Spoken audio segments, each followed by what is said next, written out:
CrissCross.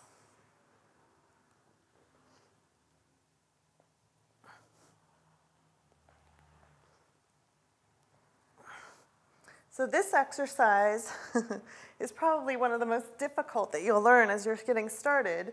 And what we're doing in it is twisting our entire torso and elongating the side that you're reaching away from.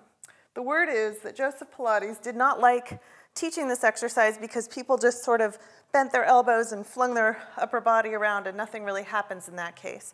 So what you want to think about is lifting your upper body as much as you can off the mat. I'd like to think there's a hot griddle down there, so I'm avoiding it. And then as you twist, you're lifting up to your knee and reaching back with your opposite arm to look at the wall behind you. So on the side towards you, I'm opening and I'm lengthening my whole side to stretch my elbow back as I come up towards my knee.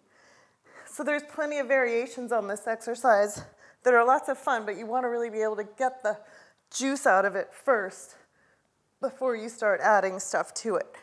Whew. When you get it right, you'll really feel it through your center and you'll feel all your oblique, the crossing over muscles firing. As in the other two exercises, in the other three exercises in the stomach series, you want to make sure that your pelvis doesn't really curl all the way up towards you to lift your knee to your nose. You keep your pelvis where it is and you bring your body up to your knee instead. And that is the CrissCross.